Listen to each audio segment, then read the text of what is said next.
So when that is, that's right. I wouldn't go or Right. I would cut. Listen, when I had that's another thing I'd like to clarify. I would cut that. That Mm-hmm. would be back. That's sweet. Fun. Ow.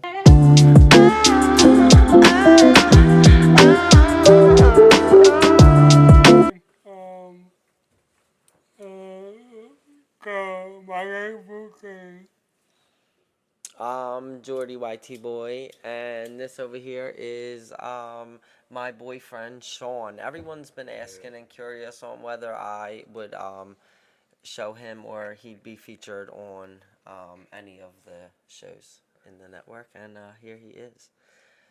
so there could be a little more about him and for I can learn about him.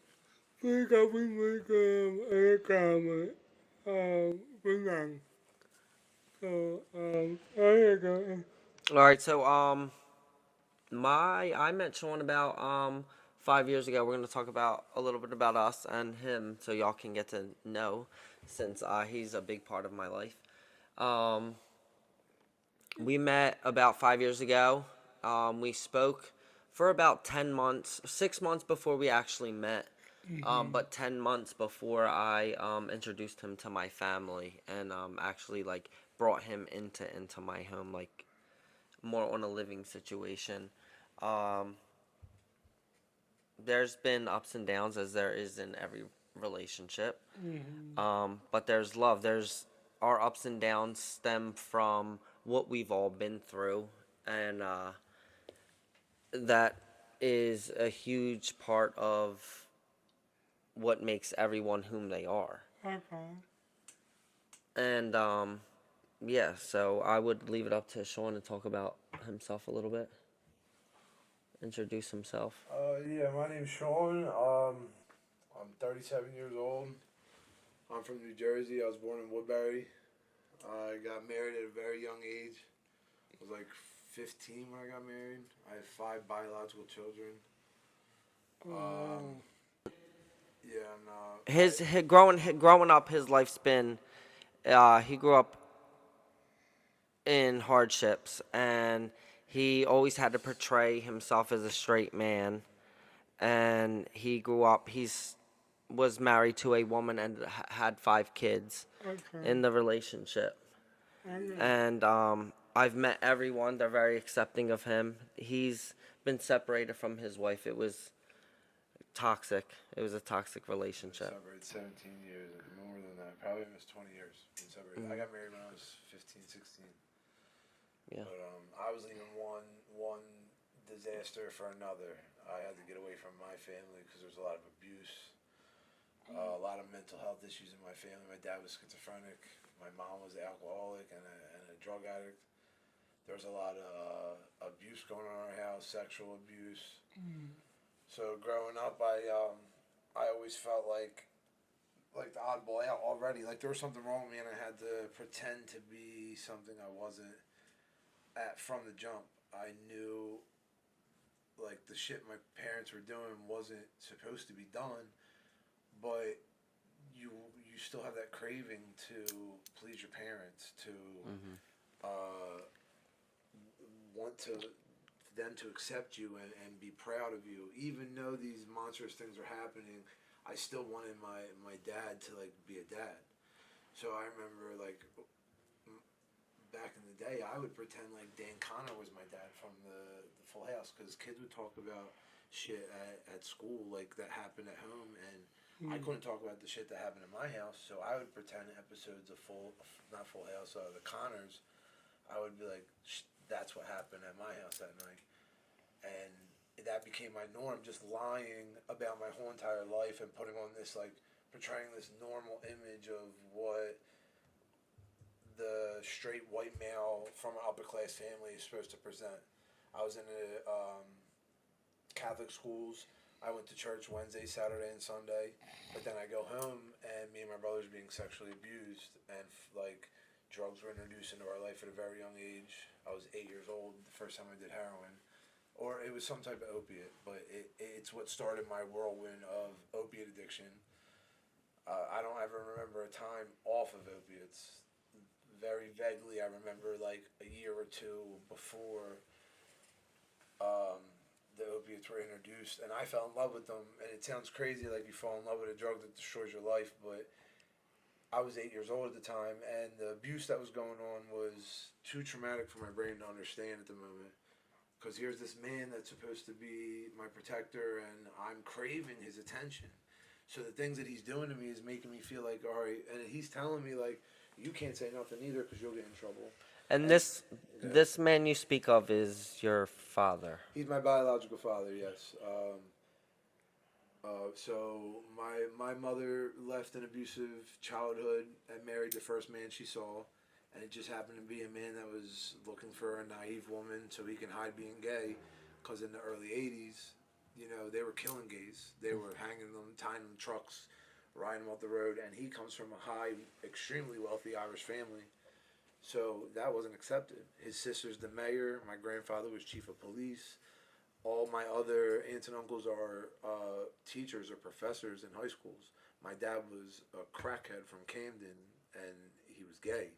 So like none of that was accepted. So he was the one that taught this portray an image type of life, like go to church 3 days a week, but like behind closed doors, I'm being told at church that like incest is a sin and this is a sin and this is a sin, but then I'm going home and I got to do all this. So it makes me like, Okay, so let me ask you, so how many years was you on opium?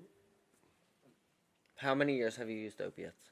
okay, so I used opiates from the age of 8, and then I got clean.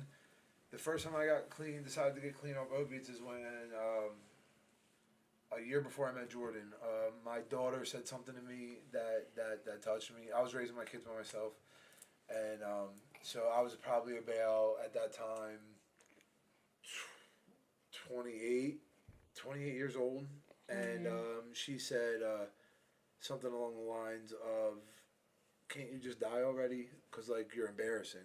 Like I don't want you to pick me up from school. Like this or that." And I never thought my kids knew I was getting high, cause I would get high in Kensington or Camden, throw the needles in the trash, get on the bus, drink 3 shots, and smoke a blunt. How did that make you feel Oh, what my coming daughter from your said. children?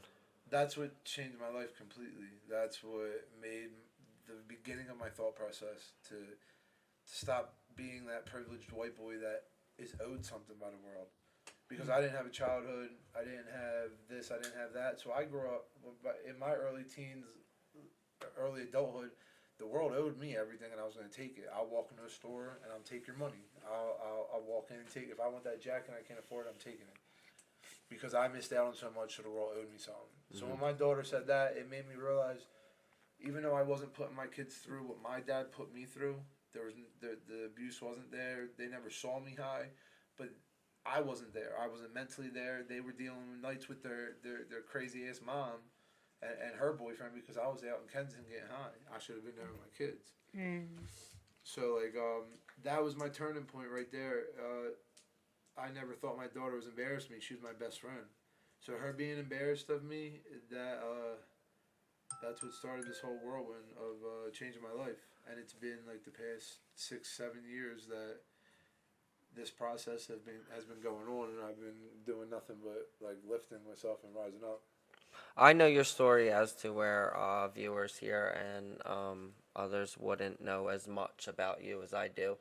How has all this tied into the way you've gone about parenting in your relationships, such as like your relationship with me? How has all your background? Um, I feel like at points I'm an advocate for like kids because like I was never heard. I told multiple adults what was going on in my household. Multiple. I've told Dyfus I was labeled as a storyteller because my aunt was the mayor. We were a pristine white family. You're not touching your kid. Yeah. There's no way that's happening in that house. That's the mayor's house. It's not happening. So me and my sisters were labeled as a storytellers by Dyfus. So I listen to kids. My kids, they were allowed to curse as long as they weren't cursing at an adult. If you stub your toe, fuck this, that, whatever. Say what you say. Express yourself. Fine. adults seem to forget that, parents seem to forget that we're not supposed to m- make our child live a life we want them to live. We are here to help them, guide them to find what they want to be. That's going to make them excited and make them happy. What made us excited and made us happy, we can't force on our children. That's what our spark is. We can't we can't lose sight of that, and that's what I feel like I'm an advocate for children, because even with you, I feel like we've we've co-parented a child for 5 years together, and I mean I sometimes to the point where it pisses you off. I'm an advocate for him, and I stick up for him Mm-hmm. because I wanna make sure he's seen, because he is a child that has experienced a lot more than most children, and I don't ever want us to forget that he's an individual, Yeah. and even though what he's saying is, yo, you're gonna respect me, I'm the adult, that's inappropriate.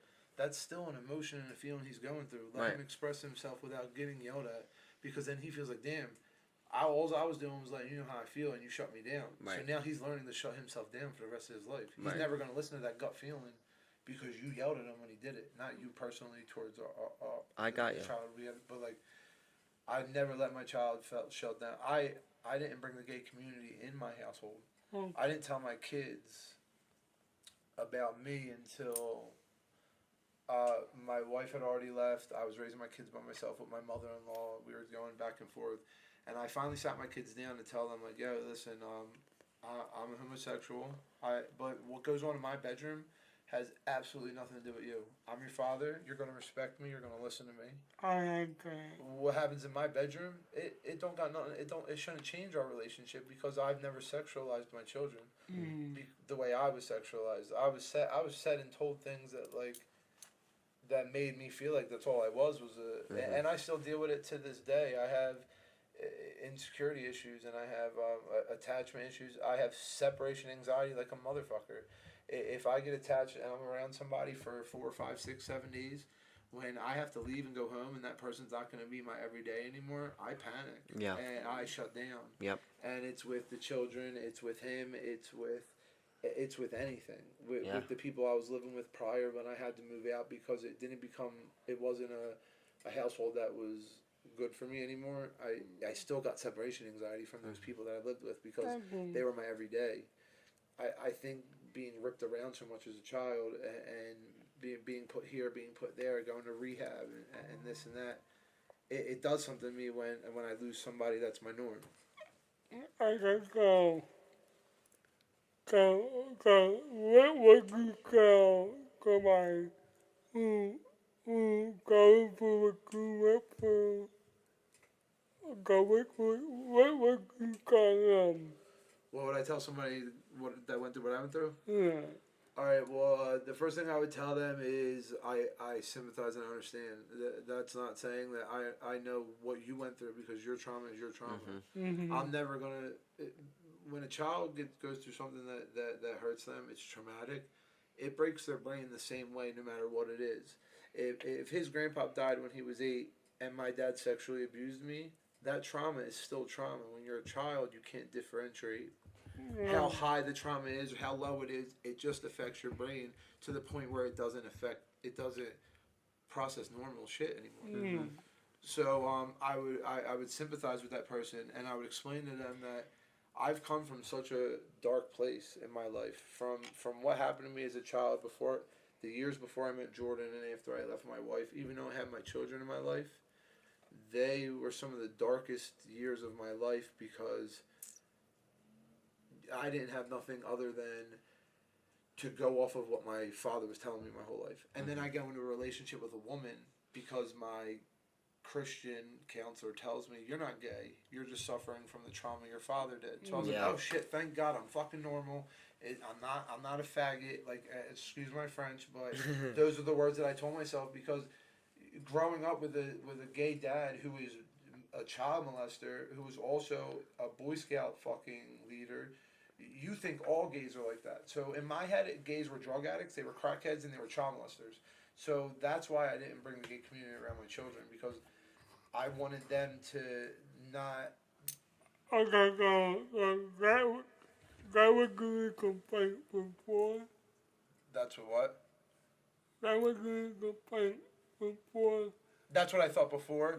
Yeah. Yeah. Before I realized that this is me and this is, I would have been this way. I truly believe I would have been this way regardless of what my father did to me or not, if he did it or didn't do it, because um, I'm not attracted to the female body the way I am to the male body, and I don't. Some people will say it's because of what my dad did to me, and that's okay. That's what makes it okay for their brain to process what happened to me. Yeah. That's cool. That's their shit. My shit tells me now I'm comfortable enough to know that I've met a person that I've never growing up the way I grew up, going from my childhood abuse to the abuse with my wife. I was only with one more person before I was with Jordan, so the way the way I feel with him is the first real thing I've ever felt in my life. It was the first time I ever seen myself not being a drug addict and not living on the streets of Kensington and not dying at the age of 42. So it became toxic to a point where it was that was my whole life. Mm-hmm. But what you were saying is, yeah, I that was before I was educated. Yeah, because I need to make sure that the people watching Yeah, when understand. I was saying faggot and stuff like that, that was all my brain with the trauma from before I came out to my kids. All that was the old thinking. I'm not sitting around here saying like faggot this, faggot that, and anti LGBT. That I'm pro LGBT. I think it's a little too sexualized towards the children. That's my only view on it. I believe that it should be this is the normal, but let's not talk about the sexual part about it and why they're gay and what they do this and that. Make it normal to see a kid, see a guy, two guys holding hands walking down the street. That's okay. Yeah, my son's always. It's just It was his normal. I've been his dad forever, so it's been his normal. So it's like Okay. he's not judgmental towards that. Like it's never been, oh my God, two men are holding hands, or Okay. two men are kissing. Like you know what I mean? Mm. Um, he's been highly involved with the whole family. Okay, so let me ask you, because that's ago. So when you go to the, the, they were getting I get that with people. So I was like never, for a little while I was like in denial about it. I Mm. acted like I didn't know for the whole time. I would beat around the bush, and Oh, you're talking about my relapse. yeah, Okay, okay. and I just would beat around the bush. I would let him know that I knew without me fully saying like, "You're fucked up right now." Like I would wait until he got sober, um, to the point where I feel as if there's a low key guilt, because it's like if I would have said something, maybe it would have stopped and it would have steered us into a different direction. Right. But in the same sense, it's I didn't lead you into that direction. Like yeah, my um what's the word I'm looking for? My actions No. may No. have driven him and his brain into doing things that maybe if Not I at all. didn't make mistakes doing, he wouldn't have made It them. was simply the fact that I did not have. He felt lonely. I didn't have the proper tools to deal with adulthood. Mm. Being with Jordan was the first relationship I ever took serious. Even when I was with my wife, I knew she was a lot lizard. Sorry. A lot was there. She liked to have her fun and play around. So this relationship with him was all brand new. I have to be kind. I have to be gentle. I have to care about what I say. I have to tell him the truth because I want this to work because it feels real. This connection feels like electric. It feels like not so often thing. Okay. So why not fight for it? Why not put the work in towards it? Because a relationship isn't ever going to be just all rainbows and butterflies, and anything that's worth loving is worth fighting for, and you have to Absolutely. put the work into it sometimes.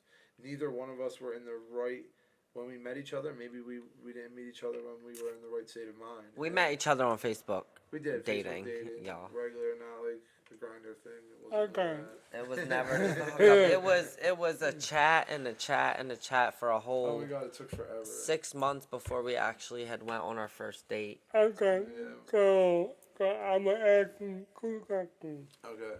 So the first question is, what would you tell the 8-year-old girl? That's the first question. What would I tell my 8-year-old self as me right now? Yeah. First I would give me a hug, and I would let him know that nothing he's going through is permanent, that this is all gonna change so rapidly, and to just slow the fuck down, bro, and breathe, because it in like a year it's gonna go so fast you're gonna want it to slow down, and you're not gonna be able to make it slow down. Okay. And what would you tell yourself in conclusion? What would I tell future me? Yeah. I'm sorry, I didn't go like get a job or go to school quicker so we were rich, but no, just kidding. What would I tell future me? I don't know. It's a good question. Both are very. I would just say good job, because wherever I am, I know I busted my ass to get there, and I know that it's got to be better than where I was. So just good fucking job, bro. Well, I ain't gonna keep you for long, but it was good to get to know you, and the people want to see you on the show, I am.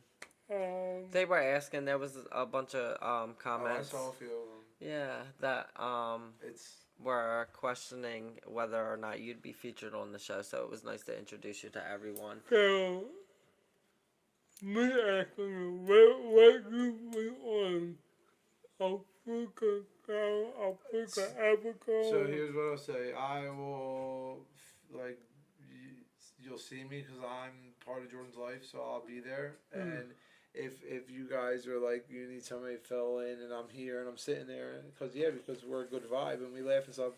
But this is Jordan's thing. This is for him. I like that, And this is his outlet. So I'm gonna just be there and support him, and I'm still gonna be there. And I'll be sitting on that couch that you guys can't see, smoking a blunt and just chilling. But this is his outlet, and we went through a lot of shit the past year, a lot of stuff that has made us grow. I think substantially, very quickly. Absolutely. And this is his outlet, and I'm not going to take that from him, because we don't need everything to be both of ours. We've grown and came to a place where it's okay to have separate lives.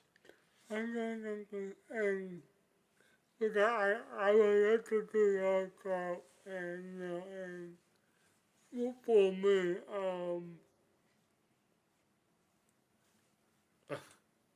God, like I was God, what camera? I'm a car baby. But I was when I can,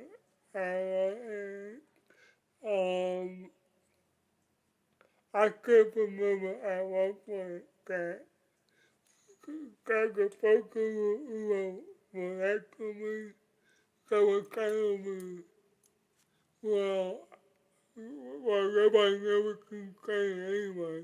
So if you did call somebody, they're not gonna know what you're saying.